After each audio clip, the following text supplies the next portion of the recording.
The retailers won't tell you this, but I will. If you're an emerging CPG brand, chances are you're feeling two things the moment retail expansion enters the conversation. One, you're excited about landing more doors. And two, you're terrified that you'll blow the opportunity before you even get on the shelf. And that fear is real, because most brands do blow it.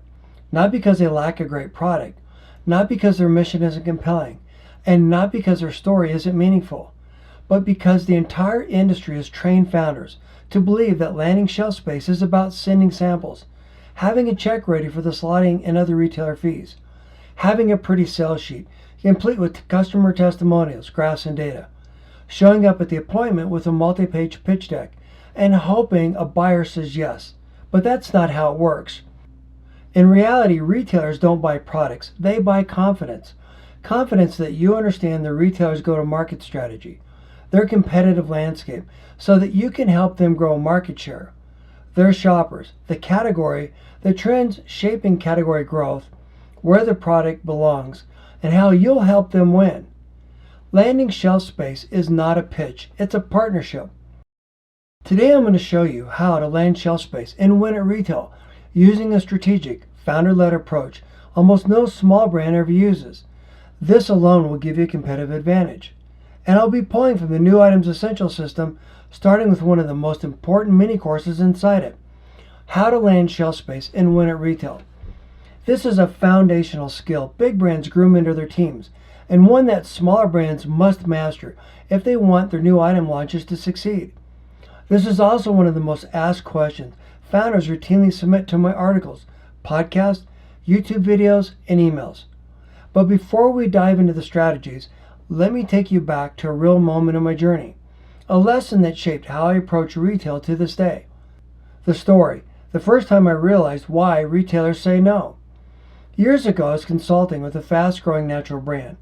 We had a meeting with a major retailer for a key category review. The founder was excited.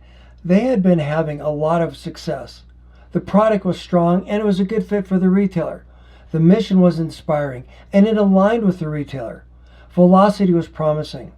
On paper, it looked like a slam dunk. But as the founder delivered his presentation, I could see the buyer's expression shift from curious to confused to disengaged. At the end of the meeting, the buyer said, "I like your product, but I'm not convinced you know how it fits into our store." That was it. No placement, no test, no second chance. On the drive back, the founder asked me what happened. Here's what I told him, the same truth I'm going to share with you today. You told the brand story. You didn't tell the category story. That's the moment founders lose the sale. Because retailers aren't looking for your mission first or why you think it's a good fit for them. They're looking for how your product grows their category, attracts their core shopper, and differentiates them from their competition. And the founder had never been taught how to do that. This is why I created the New Items Essential system, so brands can show up prepared, confident, and strategically aligned with what the retailer actually needs. This is also why podcast episode 54 struck such a chord, because misplacement, misunderstanding, and misalignment cost brands tens of thousands of dollars after they get on the shelf. But the truth is, many brands never get to that point because their initial presentation never speaks the retailer's language. Go back and listen to that episode to gain insider secrets to getting on the shelf with retailers, with Mathis Martinez, formerly with Kroger. Today's episode fixes that. Why this matters? Landing shelf space isn't luck, it's a system.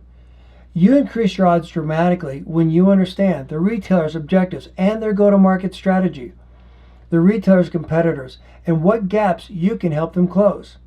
The category dynamics, how all of the products in the category interact.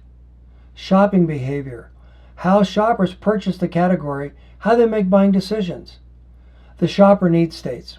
Think of need states as the problem they're trying to solve. For example, if they want to cook an Italian dinner for two, they might want pasta, tomato basil sauce, Parmesan cheese, bread, wine, and everything else that will make the meal memorable.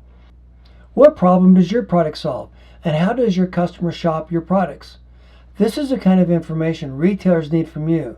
This is the kind of information they can't get on their own. Sharing this will differentiate your brand. So where does your product fit? How does your product transform the shopper experience? For example, plant-based shoppers typically purchase other plant-based items across other categories. And how can you help retailers attract more shoppers and earn more profit? This is where you highlight your market basket and how you plan to drive shoppers into their store. For example, when shoppers purchase your product, they also purchase X, Y, and Z. Therefore, their market basket is 12% higher than the average market basket for other items in the category. This episode is the first pillar in the New Item Essentials series, which includes fundamental category review strategies, assessing brand health. Hint, it's not velocity, but rather your brand's contribution. Shelf strategies, assortment strategies, merchandising, market basket growth, data analytics, broker effectiveness, category management strategies, and today we're going to cover the step that determines whether you even get a shot. How to land shelf space and win at retail through advanced category management thinking. Let's dive into the strategies that will transform how you approach new item placement. Strategy number 1. Buyers buy category growth, not products. The founder mistake. Most founders walk into retail meetings believing the retailer is evaluating their brand. They're not. Retailers are evaluating the category and whether your product will fit. Grow a market basket, meaning cause shoppers to spend more at the register. Trade shoppers up, meaning cause shoppers to spend more per transaction. Drive traffic, meaning bring new shoppers into the category. Differentiate their assortment, meaning provide something unique in their market, and deliver profitable contribution and velocity. The ranking report trap. Most retailers place too much emphasis on the ranking report, but that doesn't tell the whole story. As I shared in podcast episode 269, big brands tend to drive velocity through deep discounts, effectively commoditizing their products and the category, providing no real incentive to the retailer shoppers to be loyal when the price returns to the normal. Despite this, their products tend to rank higher in traditional ranking reports. This is why ranking reports are incomplete. They don't tell the full story. The real metric they need to consider is dollars per point of distribution. This is their brand's contribution. This is also what the retailers take to the bank. I dig more into this and why it matters in the Assessing Your Brand Health mini course. The better way is you must show how your brand aligns with the retailer's strategy, why your product matters to their shoppers, what problem it solves back to their need state, how it grows the category more profitably than mainstream alternatives, the big brands. To do this, use fact-based insights like shopper behavior. Better for you shoppers are less price sensitive, and they will choose premium products that align with their needs, like less sugar, high protein, plant-based, etc. Clean label trends are at the center of healthy eating. Shoppers want simple, easy to pronounce ingredients that can be easily found in nature, that are pesticide and chemical free. Food as medicine patterns are a key trend that drives a lot of shopper buying decisions. Market basket expansion. Shoppers who buy your brand buy other premium products while in the store, thus your market basket is higher than the other brands in the category. Action steps to do this week. 1. Identify the top 2 to 3 attributes your ideal shopper values most. Have a conversation with them. They will tell you in their words why they chose your brand. Use their quotes in your retail sales deck. Map out how those attributes drive incremental category dollars. Use facts to validate your claims. Prepare one slide that says, "Here's how we help you win your shopper." To dig deeper into this, listen to podcast episodes 104, 202, 176 to help you better understand their category mechanics. Strategy number 2, perfect your recommended placement argument. The founder mistake. They pitch their brand without specifying where it belongs on the retailer shelf. Or worse, they say we're flexible. No, flexibility is not a strategy. Your shoppers don't want to go on a scavenger hunt to find your brand. From the retailer's lens, retailers aren't experts in every category. They rely on others to manage your category schematics. Those time-crunch resources typically manage schematics across multiple categories. Your brand is not their priority. The third-party companies don't produce high-quality results in most cases. Speaking from personal experience, some of the sets I've seen are a complete train wreck. Internal analysis. Sometimes they overlook key metrics like your brand's contribution and how your brand interacts with other items in the category. broker assumptions, including brokers that might manage competing products in the same category. Incomplete planograms with incorrect product dimensions and configurations. Your job is to show them where the shopper expects to find your product and why. The better way is to show a photo of your competitive set. Provide your recommended schematic. There's a creative recommendation included in the New Items Essential Guide available at the end of this episode. A brief, fact-based explanation of how the shopper shops the category. If this sounds familiar, it's because episode 104 proved how disastrous misplacement is. Action steps to do this week. Take a photo of the exact shelf where your item belongs. Annotate it with where your product belongs and why. Show where the shopper expects to find your items with fact-based reasoning. Tie your product placement into how your core customer shops the category. For example, when she buys X, she also looks for Y. Add a slide titled, "Here's where we belong and why it helps your shopper win." Strategy number 3, master the retailer persona. Retailers don't all want the same things. Whole Foods wants innovation plus premium shopper alignment. Kroger wants mass adoption plus category expansion. Sprouts wants attributes plus first differentiation. Costco wants efficiency plus trade-up value. Target wants lifestyle management. The founder mistake is pitching the same story to every retailer. The better way is to customize your pitch to match the retailer's persona. Most brands constantly make demands from retailers. How do I know this? I've held several senior management positions, including grocery manager at Price Club, now Costco. Few, if any, brands spoke to me as a person, not realizing that I held the fate of their brand in my hands. This was back when I had almost complete autonomy over my department, including choosing the products on the shelf. When I worked for Unilever, we called this account penetration. We were required to compose a detailed analysis of each retailer. I knew each retailer intimately as a result. I knew what mattered to the retail buyer as a person, as well as a retail category buyer. In addition to the retailer's go-to-market strategy, their pricing and promotion strategy, etc. We talked as friends, and I was able to quickly gain their trust as a result. That simple lesson has paid huge dividends. Demonstrate that you know how to help them achieve their objectives on a consistent basis. Put their needs first, always. Action steps to do this week. 1. Write one sentence. Our brand helps retailer win by. Build your pitch around that one sentence. Eliminate anything that doesn't support that narrative. Strategy number 4. Use data like a category leader. Retailers don't want pretty charts. They want insights. The founder mistake is showing top-line velocity without context. Through the retailer lens, they want to know how the product compares in their store and to the market. How your brand impacts overall category growth in their store and their market. If your item index is high and with premium households. If your item fills an assortment gap at their store or in their market.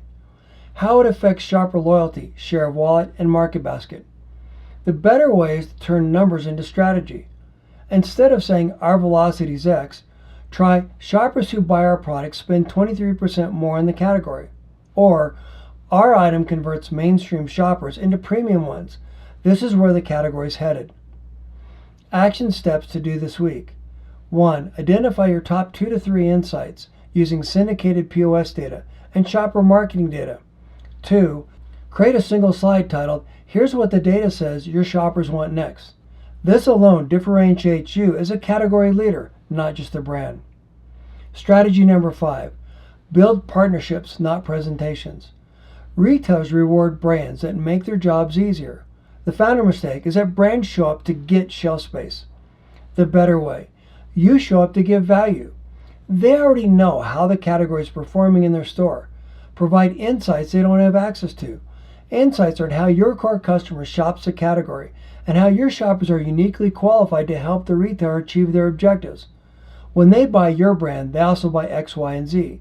Their market basket is X% higher than other brands in the category. A great thing to showcase is how your ideal customer buys the things the retailer cares about the most. This goes back to knowing their strategy and what matters to them. For example, years ago I was able to gain exclusive distribution on a national brand by highlighting how customers who purchased our brand also purchased their produce, meat, and dairy. These were the things that the retailer cared the most about, where they drove the highest margins and the largest market basket growth. Conversely, the competitor shoppers are loyal to price and therefore will go to a different retailer if they found a better price. This is what I mean by brands using deep discounts to commoditize their brand in the category, effectively not providing any real loyalty to the shopper to remain loyal to a specific retailer. This positions you as a partner, not a vendor. Action steps to do this week. 1. Bring one unexpected insight to your next retailer conversation. 2. Bring one creative but practical merchandising solution. 3. Ask what's the biggest challenge you're trying to solve in the category. That one question flips the entire dynamic. Recap: 5 ways to land shelf space and win at retail. 1. Sell category growth, not your product. 2. Own your recommended product placement argument. 3. Align with the retailer's persona and strategy. 4. Use data the way category leaders do. And 5. Show up as a strategic partner and not a vendor. None of these require a big budget. They all require clarity, preparation, and knowing what retailers actually care about. This is how small brands punch far above their weight class. This is how you land more shelf space and keep it. This is also how you extend your runway while growing sales sustainably. In closing, over the next several episodes in the New Item Essentials series, we're going to dig deeper into evaluating your brand health, maximizing assortment, building merchandising strategies that drive shopper loyalty, increasing market basket size, and mastering category management. If you haven't already, download the New Item Essential Guide in the show notes. It includes placement visuals, checklists, and strategies big brands use but small brands rarely see. And as always, subscribe and follow the show. Connect with me on LinkedIn. Visit retailsolve.com for the full list of episodes, plus brand building resources. Share this episode with a founder who needs to hear it. In the next episodes, we're going to talk about why trade spend fails and how to fix it. You don't need to play the same game big brands play. You just need to understand how the game works and how to stack the odds in your favor. I'm Dan Lohman, and this is the Bulletproof Your CPG Brand podcast.